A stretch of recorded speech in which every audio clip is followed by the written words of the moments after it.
What's good? Back again with another reaction to this video. You know what I'm saying? We're going to be talking about the life and mysterious unaliving of Tupac's favorite producer, Johnny J. We're going to be sparking up a J to watch this one. Kick your feet up, get your homegirl, pick her up, or throw over your shoulders.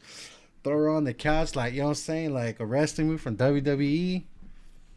Kick your feet up and get ready to watch this video. You know what I'm saying? Hey, shout out Warren Kelly. Original video link in the description, like always. You know what I'm saying? Let's get on with this video. Let's go and check it out. Welcome back to another episode of Warren Cali. In this episode, I'm gonna detail the story of producer Johnny J. Hey, shout out Niners, bro. What? J was born on August 28th, 1969 in Mexico. As a child, Oh, Mexico, he was settled raza, in Los bro. Angeles, California.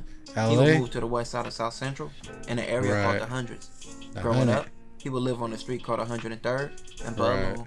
Johnny's adopted father, John, was a mechanic who worked for naval shipyards, and his mother, Lydia, was a school teacher. Seeing Johnny's early interest in life, his parents brought him a drum set as a kid and allowed him to create a studio in their garage. That's probably him right here. That looks like an old school ass picture, bro. I ain't gonna lie. Loki kind of looks like my grandma. Dang. His parents brought him a drum set as a kid and allowed him to create a studio in their garage. Johnny had early interest in hip-hop, and it escalated while he went to Washington High School. Johnny played on the school's drum line and became friends with future rapper Candyman. Damn, bro, took that Nick Cannon route. All right. Other artists went to Washington High School around the same time as Johnny, including rappers Yo-Yo, Dub C, producer Sir Jinx, and director F. Gary Gray. Johnny was given a full scholarship to attend Berklee College of Music in Boston, where he received a full music scholarship, which he declined. That's dope. Johnny decided to... What? Why is he going to decline a full music scholarship?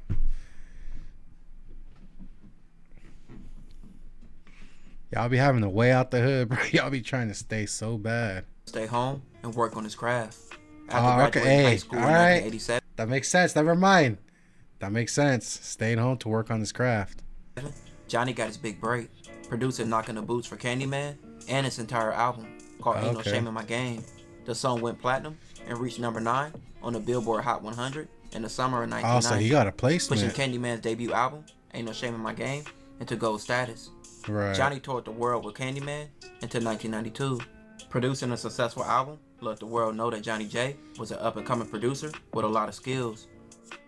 Johnny would later produce several records for a group called Evil Mind Gangsters, featuring Big Sight. Big Sight was a member of Tupac's group Thug Life, and Big Sight introduced Johnny J to Tupac. They quickly built a relationship, recording several records, and one of the songs being Pour Out a Little Liquor for the Above the Rim soundtrack. Hold on. Hey, what was Dog here throwing up? Let me know in the comments below. I don't know what that is. Recording several records, and one of the songs being Pour Out a Little Liquor for the Above the Rim soundtrack. It also appeared on Tupac's Thug Life album, and the soundtrack would eventually go double platinum. But yeah, man, it went down in '92. How did that come about? That happened through my homie Big Sight. Right. You know, I was working on Big Sight's album, which was called Evil Mind, which was an underground album that he was doing at the time. And he's part of the group Thug Life.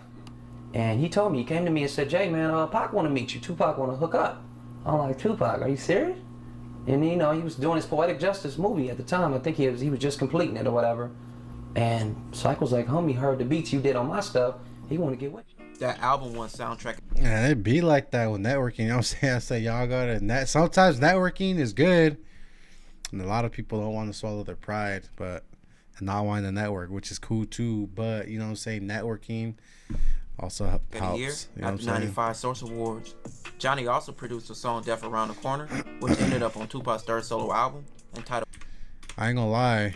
Johnny also produced the song I ain't gonna lie, bro. This was this was freaking top tier back then. You know what I'm saying? It's how you know we're in different times now. This was top tier, bro. Brady Bunch looking Death there. Around the Corner, which ended up on Tupac's third solo album entitled Me Against the World.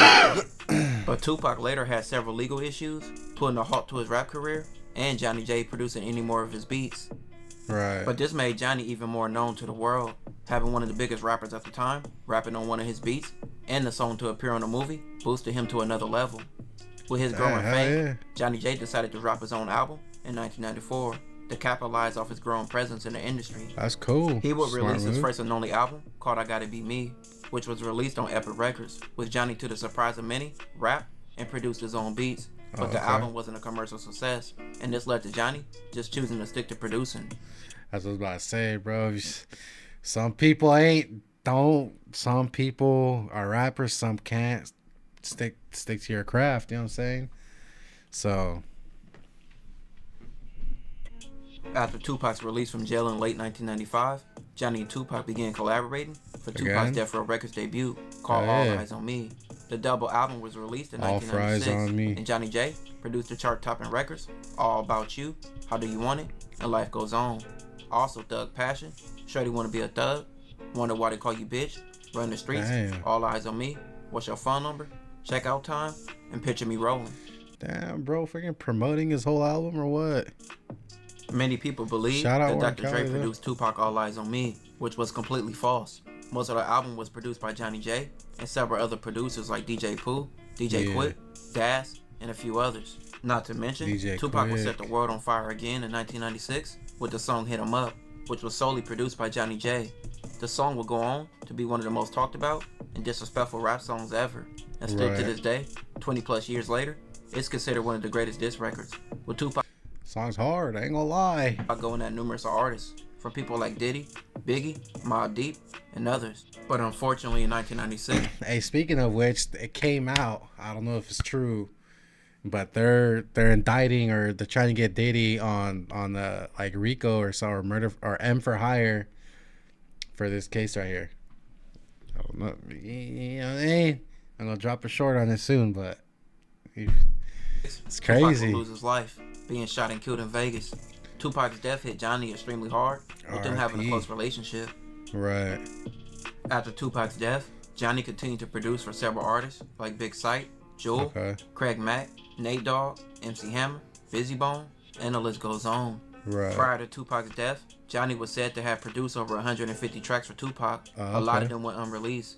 Many of Tupac's songs with Johnny J ended up being remixed on albums after his death, such as songs like Until End of Time, Better Days, and Are You Still Down For Me.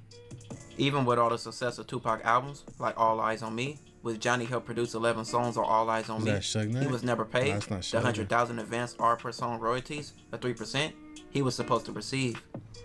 Oh, nah, bro, I would've, nah.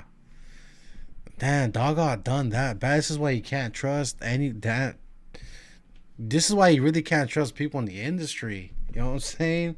That's crazy. That sucks. Hope we got his money back. All Eyez on Me went diamond, and Johnny J received nothing.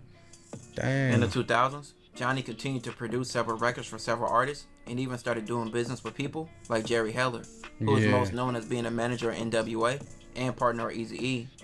As the years grew, Johnny seemed to go through a depression. Oh, that's the one that Ice Cube did. That was several family issues and dealing with addiction to alcohol. This led to Johnny having several DUIs. And on July 27, 2008, Johnny was arrested in Los Angeles and charged with driving while intoxicated. On October 3rd, 2008, Johnny had been in jail for almost 2 months. Johnny was housed in a trustee dorm with approximately 80 other men. Johnny avoided problems with gangs, but was said to always been sad and deeply depressed. He would lay in bed and zone out. According to coroner's records, Johnny was the only inmate working on the second tier on the afternoon of October 3rd, 2008. Damn. Johnny would ask for permission to make a phone call, which he would call his wife, which his wife would say he told her he was going to kill himself. She would call the jail to warn someone and tell him what Johnny said. After Johnny hung up, he would walk to a balcony, climb the metal rails, and jump to his death. The coroner's report stated that there was no indication. I mean, the way he got done in RIP, that sucks. I ain't gonna lie. It's crazy how he got done there, and he was part of greatest hits. You know what I'm saying? A foul sucks. Play. But many of his family members, including his wife and many people in the industry, believed it was foul play. Many people will come up with theories of Suge Knight having something to do with Johnny J's death, with Suge Knight being sued by Johnny for unpaid royalties for years.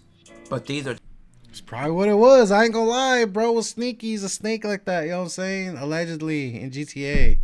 Just seen as rumors. As jail staff and inmates seen Johnny for months battle depression. And even before his jail bid, he showed many signs of depression. So being in jail could have just heightened what he was going through. Yeah.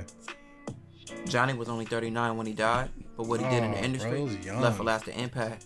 And his work with one of the greatest rappers ever still greatly impacts the world and would continue. R.I.P. to him. R.I.P. Hey, R.I.P. to Johnny J for reals. That sucks.